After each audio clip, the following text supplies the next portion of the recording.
Pode começar aí, Gui. Bom, boa tarde. Meu nome é Guilherme, sou R2 de Medicina Intensiva. Fui orientado pela doutora Daniela, então, para essa aula, né, de manutenção de potencial doador de órgãos. Eu que agradeço, na verdade, é um tema que eu gosto bastante, que tenho uma afinidade já há alguns anos. Então, fiquei realmente muito feliz em poder dar aula de algo que eu gosto bastante dentro, né, do cuidado com o paciente crítico. Bom, então, dando seguimento à aula, apesar, né, da gente ter relatos históricos que digam que o transplante, enxerto de pele, já ocorriam séculos atrás, foi a partir do século XX que a gente teve, né, o cuidado com o transplantado e com, né, o doador de uma forma, né, que a gente conhece hoje. Em 1905, a gente teve o primeiro transplante de córnea realizado na Áustria pelo Dr. Eduardo Zirme. Em 54, a gente teve o primeiro transplante de órgão sólido, um transplante intervivos de rim realizado entre dois irmãos gêmeos pela equipe do Dr. Joseph Murray, que 8 anos após realizou o primeiro transplante de órgãos de doador cadáver, também um transplante renal. Em 63, a gente teve a realização do primeiro, né, transplante pulmonar.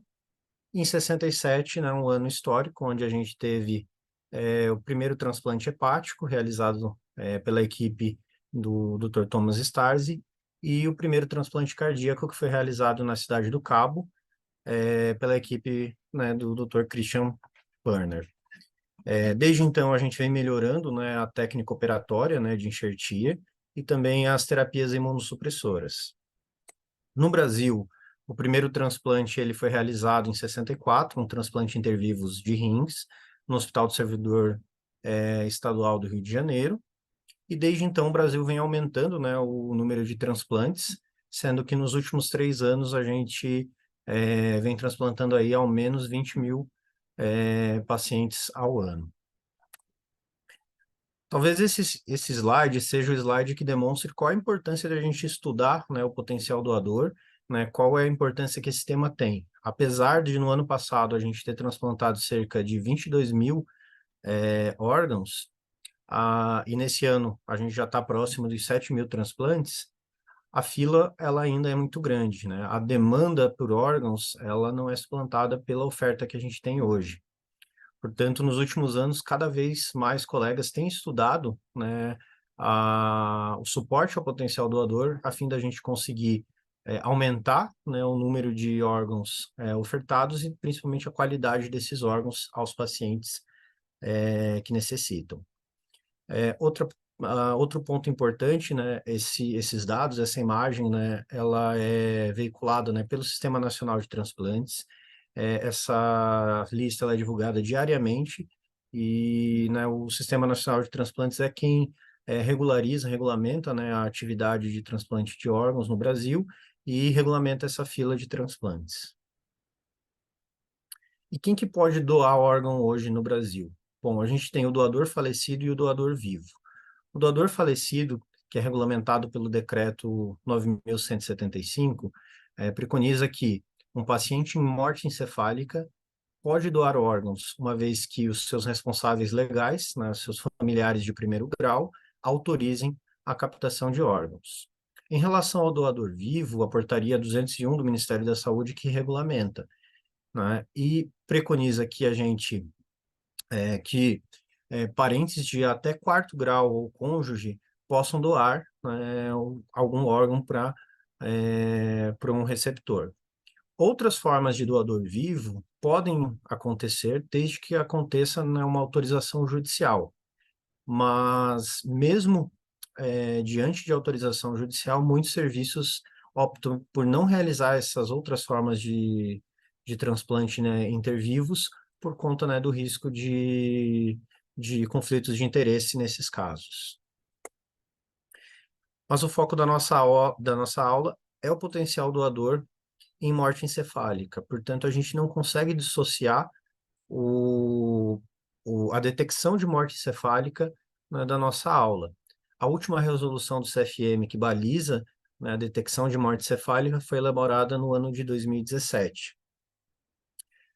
O documento, né, preconiza que, para detecção de morte cefálica, a gente deve estar diante de um paciente que tem uma lesão encefálica de causa conhecida, que seja irreversível, que seja capaz de gerar a morte encefálica. Ainda que a gente tenha ausência de algum fator tratável que possa confundir o diagnóstico de morte encefálica, que esse paciente esteja em tratamento hospitalar por pelo menos 6 horas, ou, né, no caso da etiologia hipóxica isquêmica, que a gente respeite pelo menos 24 horas de tratamento hospitalar. Ainda esse paciente deve ter uma temperatura corporal central acima de 35 graus, uma saturação no mínimo de 94%, uma pressão sistólica mínima de 100 milímetros de mercúrio ou uma média acima, né, de 65 milímetros de mercúrio. Os pacientes, né, abaixo dos 16 anos, né, crianças e adolescentes, existe uma faixa, né, de pressão para cada faixa etária que deve ser respeitada. Um dos fatores confundidores mais importantes são os medicamentos, né, como potencial confundidor, principalmente sedativos e os opioides. A gente considera, né, que 3 a 4 meias-vidas seja o suficiente para a gente ter a depuração completa dessas medicações e poder tirar, né, esse fator confundidor. De modo geral, as medicações que a gente mais utiliza, ao cessar elas, entre 12 a 15 horas, a gente consegue eliminar completamente, né, esse efeito confundidor que pode acontecer. A atenção principal que a gente deve ter é em relação ao tiopental. O tiopental é a medicação que tem o tempo, né, de meia-vida mais prolongado, um tempo de depuração total de pelo menos aí 60 horas. Nos pacientes, né, com insuficiência hepática ou insuficiência renal, a gente deve, né, pormenorizar, deve individualizar, levando em conta o mecanismo, né, de depuração de cada medicação para estimar o tempo que a gente deve aguardar para considerar, né, possível abertura do protocolo de morte cefálica. Normalmente as OPOS têm mais bem estabelecido esse tempo, né, nos ajudam a individualizar nos casos, né, de insuficiência hepática e insuficiência renal. Bom, para abrir o protocolo de detecção de morte cefálica, a gente tem que estar diante de um paciente, né, num coma não perceptivo, né, num Glasgow 3, né, onde a gente evidencia que a atividade cortical não está inadequada. Esse paciente deve passar por 2 testes clínicos que avaliem a função de tronco encefálico, um teste de apneia para avaliar a função bulbar, e uma prova gráfica que tem como função evidenciar a ausência de fluxo cerebral, ou ausência de atividade elétrica, ou ausência de atividade metabólica encefálica. Para a realização dos testes clínicos, é necessário que seja realizado por um médico capacitado, que tenha pelo menos 1 ano de experiência, né, na assistência do perfil desse paciente, que tenha acompanhado pelo menos 10 testes clínicos ou tenha realizado a capacitação para detecção de morte encefálica. Um dos testes clínicos deve ser realizado por um especialista ou da terapia intensiva, ou neurologia, ou neurocirurgia, ou medicina de emergência, e as suas correlatas da pediatria, terapia intensiva pediátrica, neurologia pediátrica. Na ausência, né, da possibilidade de ser realizado por um desses especialistas, ele pode ser substituído por um médico capacitado, mas sempre dando preferência para um teste ser realizado por esses especialistas. E o que a gente avalia nos testes clínicos? Bom, a gente vai avaliar o reflexo fotomotor. Ao incidir a luz sobre as pupilas, a gente avalia a função do nervo óptico e do nervo oculomotor. O reflexo córneo-palpebral, onde a gente utiliza o contato de uma gaze estéreo contra a córnea, ou a instilação de gotas de soro sobre a córnea para avaliar a resposta do nervo trigêmeo facial.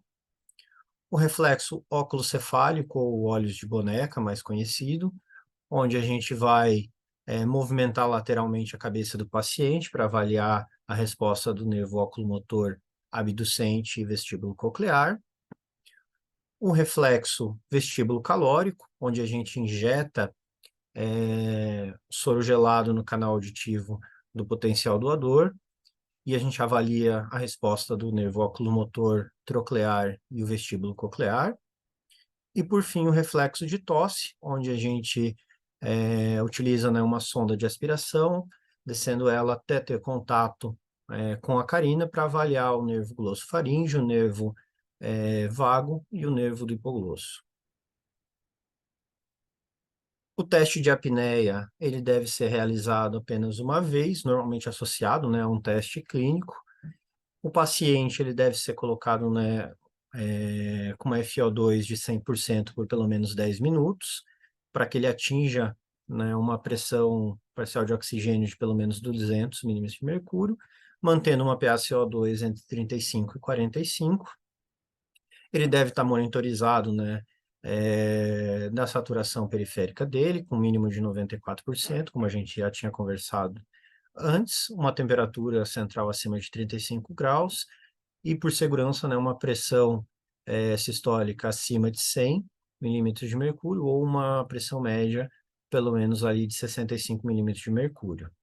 Esse paciente, então, deve ser ou acoplado a um tubo T com o aporte de oxigênio indireto, ou colocado, né, no modo de ventilação mecânica de CPAP, de pressão contínua de vias aéreas. Após, né, observação ali de cerca de 10 minutos, se o paciente não tiver incursões respiratórias diante de uma pressão parcial de CO2 de pelo menos 55 milímetros de mercúrio, a gente está diante de uma inatividade bulbar do nosso potencial doador. A prova gráfica, como a gente já tinha abordado, elas têm a função, né, de evidenciar a ausência de atividade cerebral. A gente vê na imagem à direita um Doppler transcraniano, onde a gente vê um pico sistólico curto, que é um dos sinais, né, de ausência de fluxo cerebral.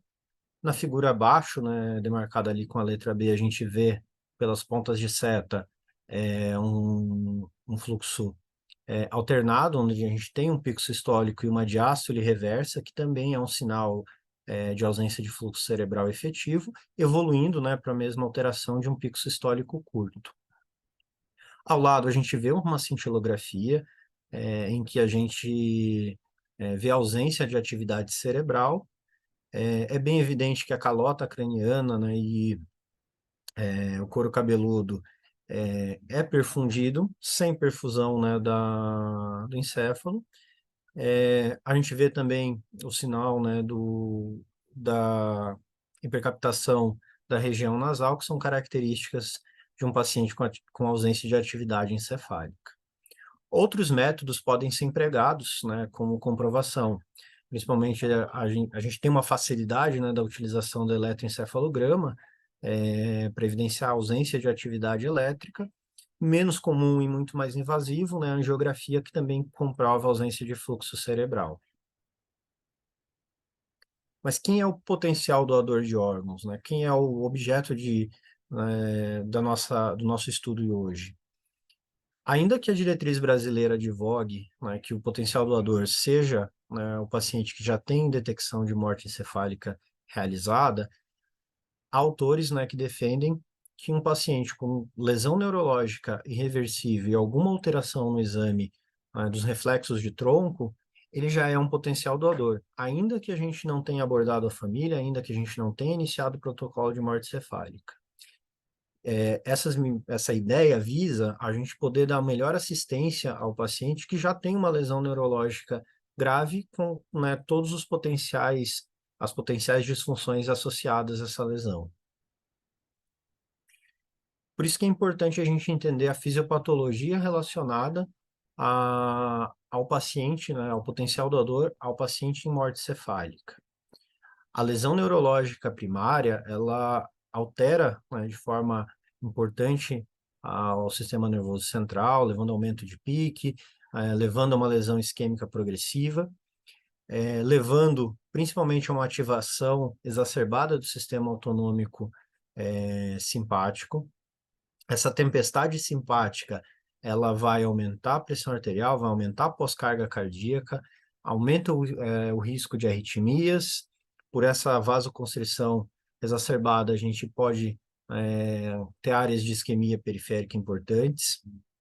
Isso leva a um maior trabalho cardíaco, uma redução da contratilidade pelo esforço das fibras musculares.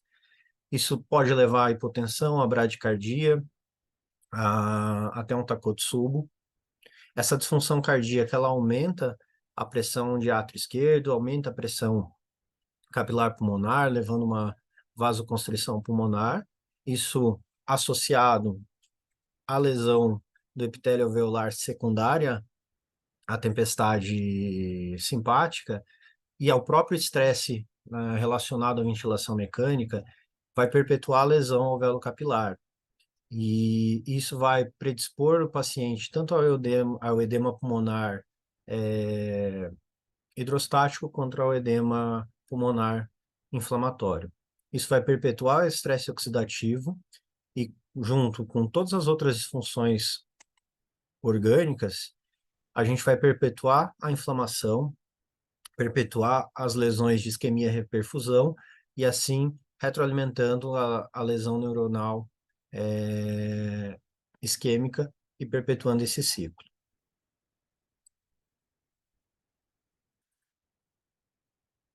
Por toda essa fisiopatologia complexa relacionada, né, ao paciente, o que dificulta a assistência ao potencial doador, um estudo brasileiro da última década se propôs a estudar a assistência ao potencial doador.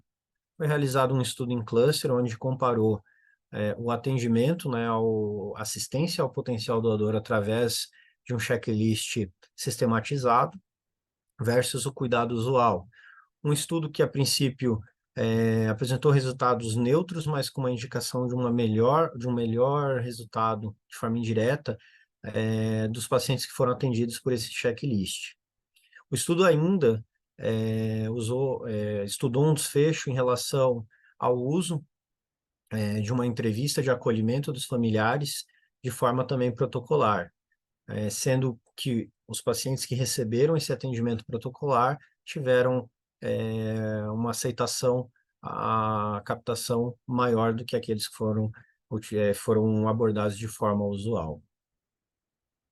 Esse estudo ele foi aceito já no Lancet, aguarda, né, a publicação, mas já tem o pré-print disponível. Apesar de a gente não ter estatisticamente uma grande diferença, em análises menores a gente percebe que os pacientes que foram atendidos por esse checklist protocolar tiveram menos perda de órgãos por parada cardíaca do que aqueles pacientes que receberam o cuidado usual. E quando a gente faz uma subanálise em relação aos pacientes que tiveram uma adesão maior ao protocolo assistencial, essa diferença ela é muito maior. Esse grupo que desenvolveu o estudo DONORS também participou junto, né, com a Associação de Medicina Intensiva Brasileira, a Associação Brasileira de Transplante de Órgãos, a BRICNET, e o Sistema Nacional de Transplantes na elaboração das diretrizes brasileiras para o manejo dos potenciais doadores de órgão em morte encefálica, publicados no ano de 2021, que né, talvez hoje o que temos de maior evidência para nos orientar quanto ao suporte a esses pacientes. O fluxograma talvez seja de fácil entendimento, mas basicamente ele buscou orientar, né, o suporte ventilatório, hemodinâmico, endócrino para os nossos pacientes, que ao longo dos próximos slides eu vou pormenorizar. A gente sabe, né, já de algum tempo que a ventilação protetora ela tem um potencial efeito menos lesivo, né, ao pulmão do nosso paciente, o potencial efeito também de impedir a propagação da inflamação. Ainda, né, através de estudos observacionais, percebe-se que essa estratégia tem relação com uma melhor função do enxerto pulmonar. Portanto, a gente preconiza, né, o que a gente já utiliza quase como o nosso utiliza, né, como o nosso dia a dia, que é uma ventilação com volume corrente de 6 a 8 ml por quilo de peso predito, respeitando uma pressão de platô de até 30 milímetros de mercúrio. O ajuste de PIP e FiO2 deve seguir um alvo de uma saturação acima de 90%. ainda que existam algumas diretrizes, como a diretriz alemã, que advogue um alvo de uma PF acima de 300, mas que a nossa diretriz não orienta. Em relação ao teste de apneia, a nossa diretriz sugere, né, o uso do CPAP como forma, né, de teste para esses pacientes, uma vez que estaria relacionado com menor incidência de atelectasia nesses pacientes. Quanto ao suporte hemodinâmico, o choque é a disfunção orgânica mais comum no potencial doador, portanto, a gente tem como um alvo uma pressão média acima de 65 milímetros de mercúrio. Na presença de hipotensão, a gente deve avaliar a fluidoresponsividade, e se o paciente nesse potencial doador for fluido responsivo, a gente deve iniciar uma expansão volêmica com 30 ml por quilo de cristalóides para tentar estabelecer, né, a normotensão. Se a gente estiver diante de uma resposta insuficiente, a gente deve lançar mão de um vasopressor, sendo a noradrenalina a droga de escolha, conforme a nossa diretriz, para manter uma PAM acima de 65 milímetros de mercúrio. A dopamina ela vai ser reservada para aqueles cenários onde a gente tem uma bradicardia severa, que pode acontecer, né, por conta das desautonomias relacionadas, né, à tempestade simpática nesses pacientes. Apesar de ter sido estudada também como, né, um fator de proteção naquelas doses baixas, né, aquelas doses renais de dopamina, a gente tem alguns estudos que chegaram a indicar um certo benefício, mas que estudos posteriores contraindicaram, né, não encontraram a mesma evidência, pelo contrário, e contraindicaram o uso da dose renal como uma nefroproteção para o enxerto dos nossos pacientes.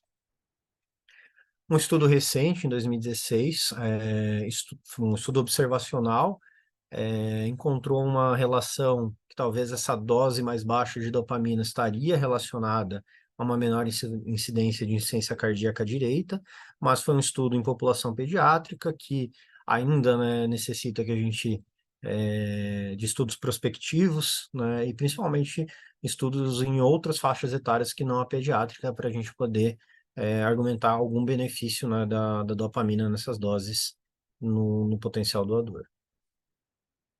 Com relação à avaliação da fluidorresponsividade, assim como em outros cenários, né, da terapia intensiva, a utilização, né, de medidas dinâmicas tem melhor acurácia, portanto, recomenda-se o uso, né, do delta-PP, através, né, da curva da PAI, ou da avaliação do VTI, através da ultrassonografia, como as medidas para balizar a fluidorresponsividade.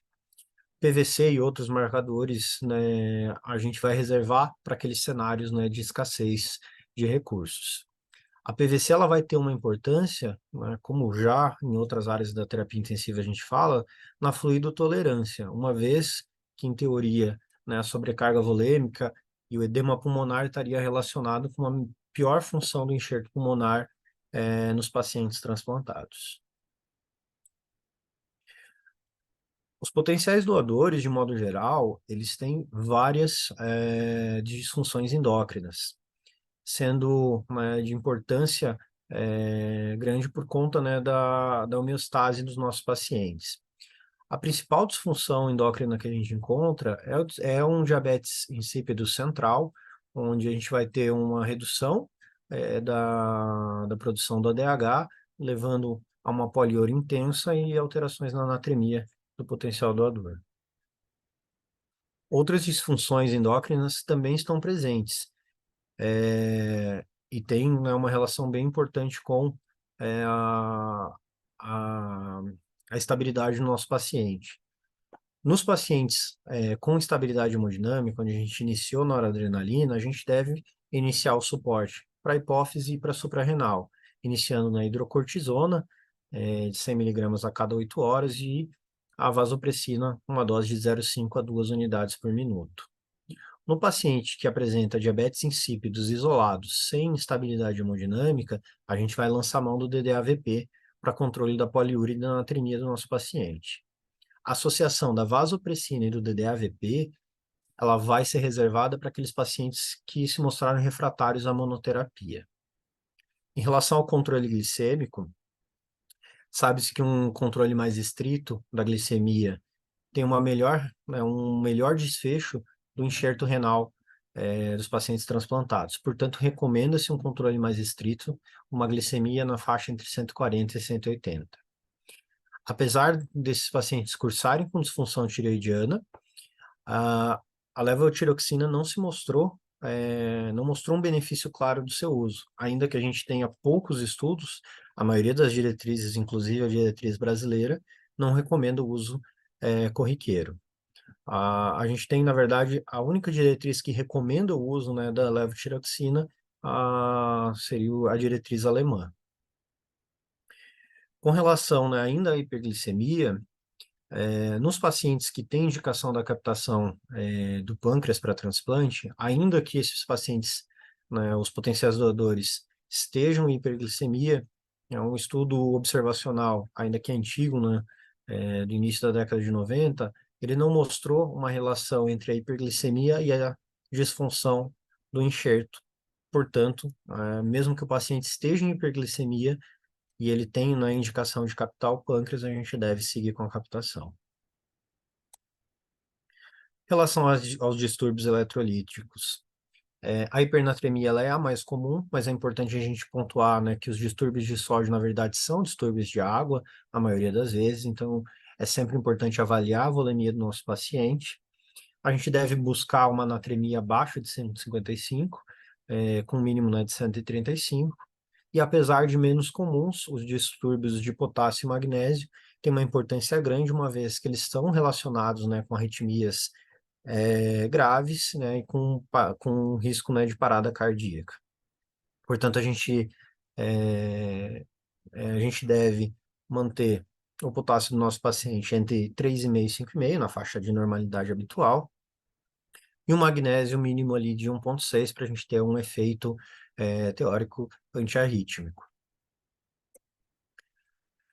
Os pacientes potenciais doadores não têm uma contraindicação à nutrição interal, pelo contrário, a nutrição interal se mostra benéfica no trofismo do trato gastrointestinal, com um benefício, né, de redução do risco de translocação, mantém as reservas de glicogênio, isso pensando, né, no nosso enxerto hepático futuro, e isso realmente foi evidenciado por um estudo observacional, onde foi realizado biópsias hepáticas, que correlacionou níveis baixos, né, de glicogênio com uma pior função do enxerto hepático nos pacientes transplantados.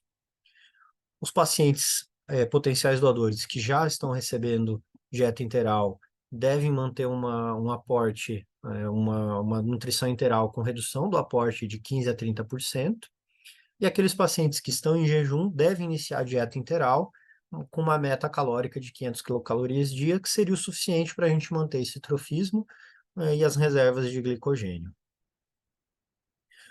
Os pacientes potenciais doadores que têm infecção documentada ou têm um quadro séptico devem receber antibiótico terapia adequada, ainda que a gente tenha uma contraindicação ao transplante, né, a captação de órgãos de pacientes com sepse não controlada, o risco de transmissão entre doador e receptor é muito baixa. E esse risco reduz sensivelmente após 24 horas de antibiótico. Por isso a importância, né, na suspeita, a gente iniciar um antibiótico. Os pacientes, né, os receptores, devem ter o seu antibiótico mantido por 7 a 14 dias após o transplante, e todo potencial doador, mesmo que não esteja infectado, deve coletar culturas a fim de que a gente possa, né, guiar a terapia antimicrobiana dos transplantados no pós-operatório, numa suspeita de infecção. Com relação, né, à temperatura dos nossos pacientes, a diretriz brasileira advoga, né, que os pacientes em uso de vasopressor devem manter uma normotermia, pois isso teria um efeito protetor contra arritmias, disfunção cardíaca e a própria parada cardíaca. Porém, ela também advoga que a indução de uma hipotermia moderada naqueles pacientes que estão estáveis do ponto de vista hemodinâmico, não estão em uso de droga vasoativa, teria uma relação com a melhor função do enxerto renal. Contudo, a gente deve pontuar que a monitorização seria de temperatura central, que não é não é amplamente disponível, né, nas UTIs do nosso país. O que todas as diretrizes, né, corroboram é que a febre ela aumenta o consumo do potencial doador e ela é perpetuadora do estado inflamatório. Portanto, a gente deve combater a febre. Com relação ao suporte transfusional, como a maioria das áreas, né, em relação, né, ao suporte ao potencial doador, a gente tem poucos estudos que suportem, né, alguma evidência. Portanto, a gente extrapola as metas habituais, né, de uma hemoglobina acima de 7, plaquetas acima de 50 mil e um INR abaixo de 1,5. Com relação à profilaxia de TEF, a diretriz brasileira ela não aborda esse tema, mas a diretriz canadense traz alguns estudos onde o cuidado usual deve ser extrapolado. Estudos observacionais que mostraram que não teve aumento, né, de sangramento em você manter a profilaxia de TEV nesses pacientes.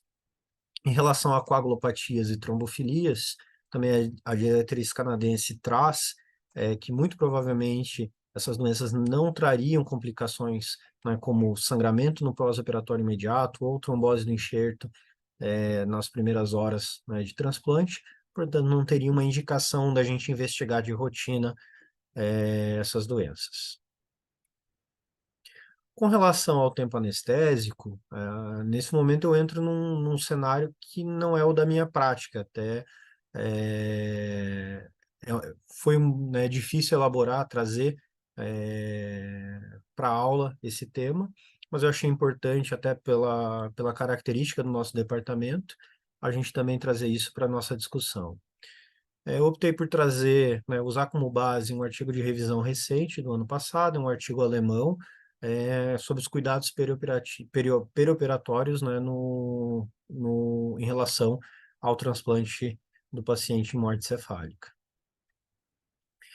Com relação, né, ao que o paper traz para a gente, né, das evidências, a gente chega no mesmo lugar comum, de que a gente tem poucos estudos, né, nessa população, que a gente tem poucas evidências e que os alvos, né, de suporte ao paciente acabam sendo os mesmos que a gente já conversou, né, no ambiente de terapia intensiva.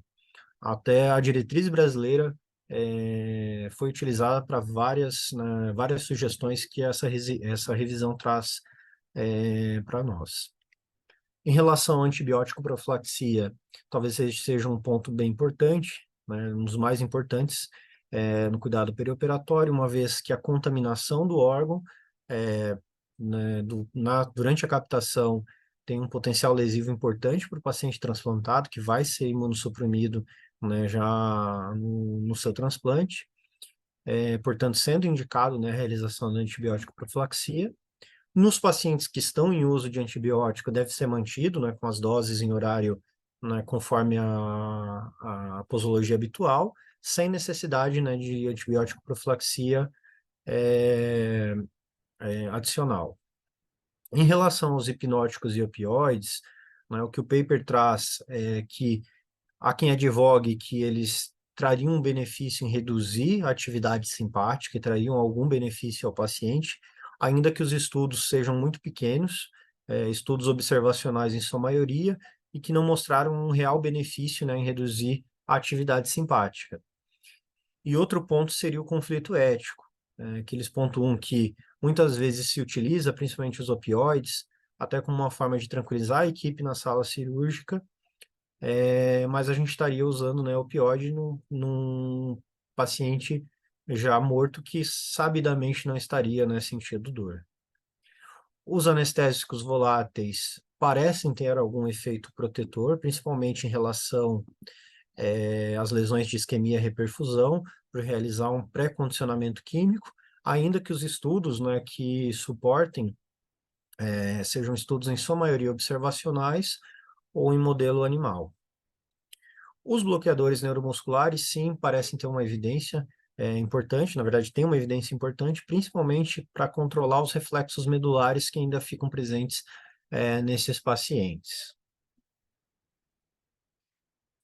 Bom, e para encerrar a nossa discussão, como eu disse, é um tema que eu gosto bastante. Uma das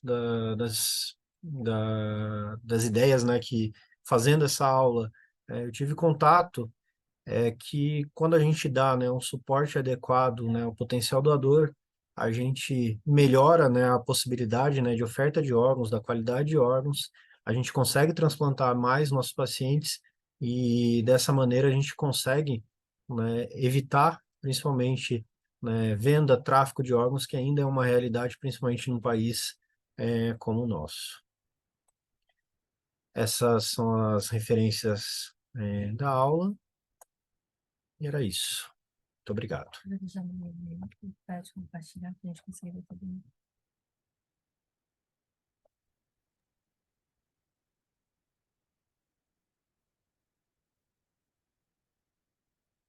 Esperando para mim.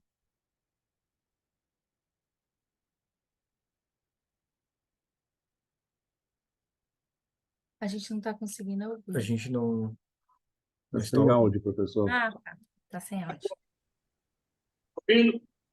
Estamos. Agora sim. Sim. Então, Flávio, pode estar à vontade.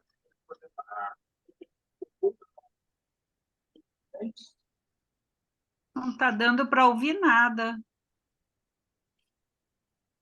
Estou perguntando se alguém tem alguma... Viu? Eu só ouvi, estou perguntando, Davi. Eu não sei se está Eu acho que longe ele. do Acho que computador. não. Já que está um pouco difícil, a gente queria só começar a discussão e eu queria, apesar do nosso entrevistado aqui, seu Guilherme, eu queria lançar uma pergunta para o pessoal da anestesia, né? Que em relação, se podia só fazer um comentário breve em relação qual é a prática de vocês de anestesia nesse perfil de pacientes, né? Que a gente ficou discutindo se vocês acham que tem que fazer analgesia, se não tem, só para a gente aprender um pouquinho mais.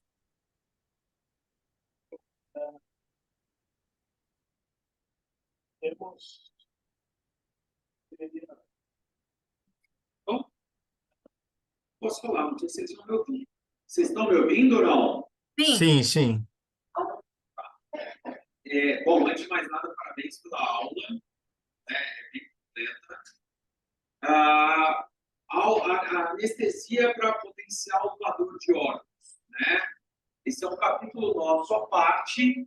Na verdade, o que nós temos em mente é o seguinte: a gente sempre fala que quando a gente está anestesiando este paciente, a gente está anestesiando vários pacientes ao mesmo tempo, né?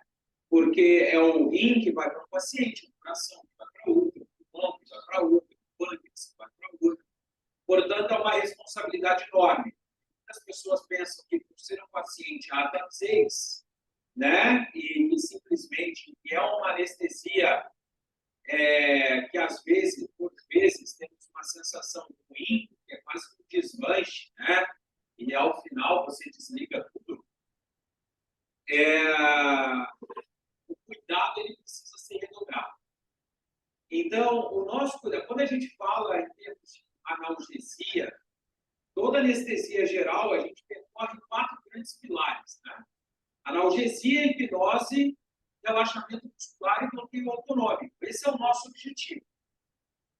Então, o que é importante nesse paciente é, ao máximo, tentar manter a homeostasia desse paciente. Portanto, é uma adequada reserva de oxigênio, a ausência de alterações hidroeletrolíticas, ácido-base, normoglicemia ou evitar hiperglicemia, apesar de ter sido até a questão aqui importante mencionado da hiperglicemia, e, em virtude disso, utilizar das nossas medicações. Muitas vezes, esses pacientes que vão para a doação de órgãos são pacientes que eles não são tão graves quanto o paciente que assim, estabilidade dinâmica, drogas vasoativas, doses muito altas, né? Pelo contrário, a gente tenta até ao máximo evitar isso para a gente não ter alteração do órgão que vai ser doado.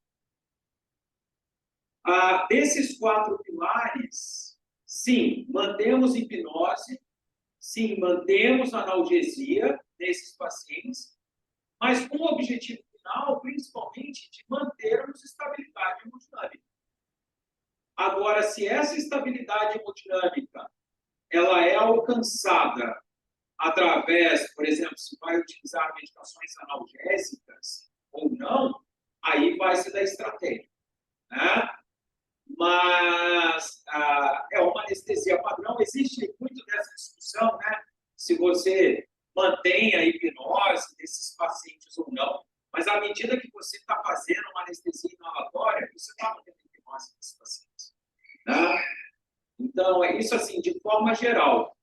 Agora, é algo que faz muitos anos que eu não faço uma anestesia para doador de órgãos, assim, asa 6, né? Vamos dizer dessa forma, tudo é um transplante renal ou hepático de um doador vivo. Eu acho que a última vez foi aqui na escola, e nem me lembro. Então, talvez a gente seja a pessoa mais consciente para poder fazer esses comentários. Mais alguma pergunta? Eu também não sei se ajudei a responder, né? Sim, ajudou sim. A gente estava até discutindo bastante sobre isso, queria aproveitar esse momento, né, para trocar experiências.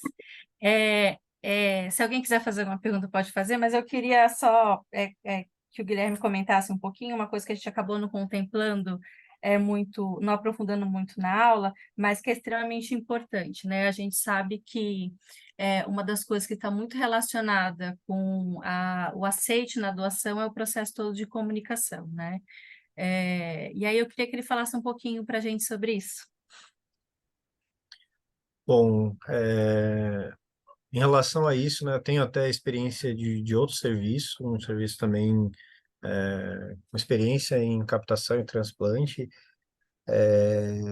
Então, na prática, eu vi o quanto a entrevista, de uma forma sistematizada, ela auxilia bastante, né, o acolhimento dessa família para uma comunicação efetiva, onde você consegue explicar o que realmente é morte cefálica, né, que realmente não há mais sofrimento nesse paciente, isso faz muita diferença.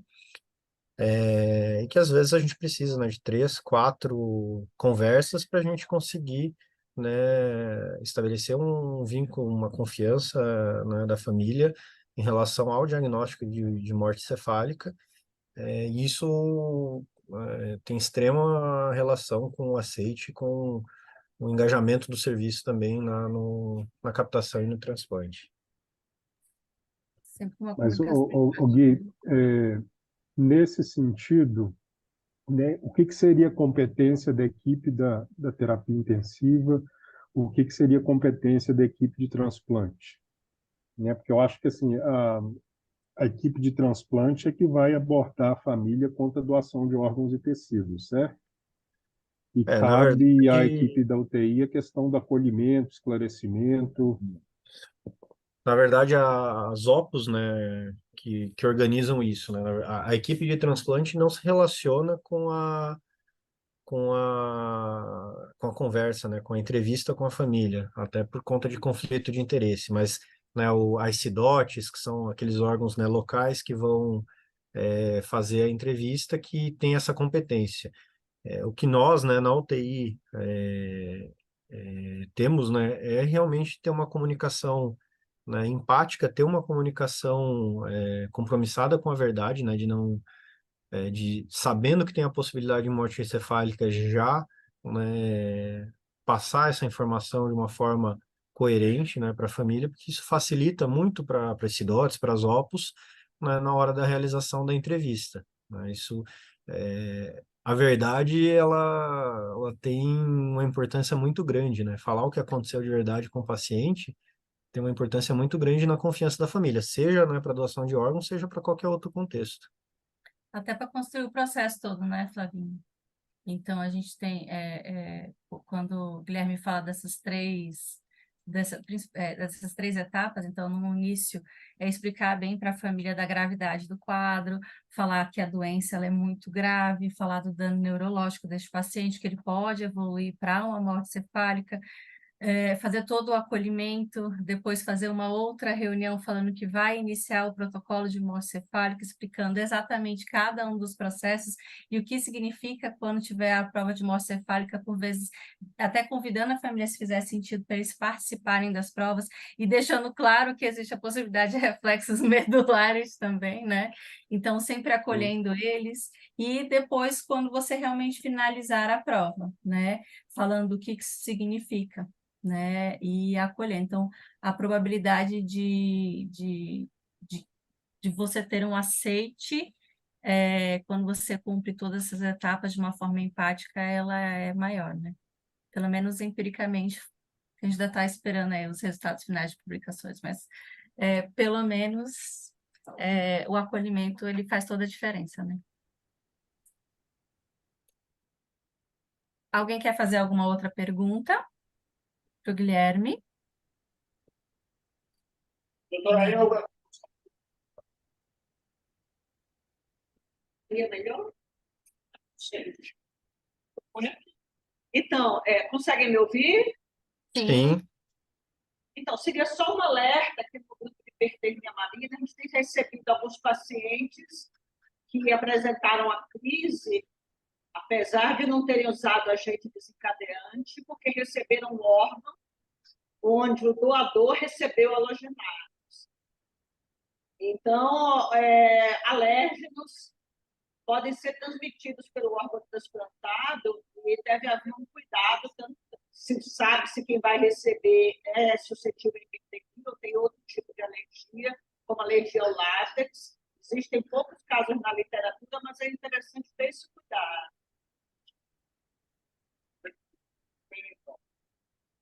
Ótimo. Alguém mais quer perguntar alguma coisa? Não? O professor falou alguma coisa, mas eu não consegui ouvir. Professor, você falou alguma coisa? Acho que não, né? Isso. não, desculpa, é só Ah, vamos para salvar aqui, morre de hipertermia maligna, entendi direito. sabe disso, mas vale ficar atento. Eu tenho uma última pergunta aqui para fechar, já que o nosso tempo já está se esgotando aos poucos, mas é uma pergunta assim de futuro. A gente tem vários estudos, é difícil fazer estudos robustos, né, nesse perfil de paciente estudo, e a gente tem vários estudos que foram guiando aí todas as diretrizes, né? Muitos deles com um nível de evidência não tão bom. Mas se a gente olha o que ainda precisa ser estudado em relação e para onde os novos estudos vão se guiando, e o que as pessoas atualmente estão estudando em relação à morte encefálica para otimizar mais a viabilidade aí dos órgãos. Bom, se tem algo que ainda é uma celeuma que a medicina precisa estudar não só nesse cenário, é o processo inflamatório de modo geral, né? Como isso potencializa, né, as lesões, né, nos órgãos-alvo, que nesse caso, né, são de extrema importância. Então, o processo inflamatório de modo geral, como isso desencadeia, né, as lesões de isquemia e reperfusão, ainda é o que na verdade está se estudando mais, né? Potencial efeito de algumas medicações em reduzir, né, alguns biomarcadores, algumas citocinas, parece ser o caminho, como a gente já, né, fala de medicina intensiva individualizada, né, em outros cenários, né, buscando descobrir como a gente intervir nesse cenário, né? Mas ainda a gente, né, carece de muita evidência pela dificuldade, né, de você desenhar um estudo com essa população e ainda ter um N suficiente para comprovar algum benefício, né?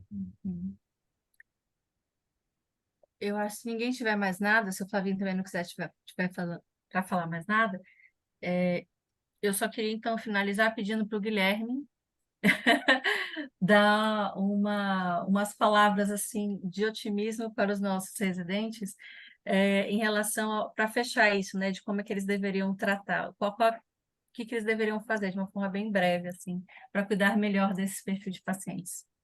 Antes, Bom, antes, Dani, Finalizando. deixa eu só parabenizar você e o Gui pela apresentação. Acho que foram feliz, uma apresentação bem bacana que aborda desde o processo diagnóstico até todo o cuidado com o potencial doador, com uma revisão ampla, atualizada, e parabéns aos dois. Obrigado, chefe. Breve, hein? Breve. Breve. Então tá, na verdade, assim, como eu disse, é um tema que eu gosto bastante. Eu tenho experiência, né, pelo serviço onde eu fiz clínica antes de fazer UTI. Fiquei trabalhando um ano nesse serviço.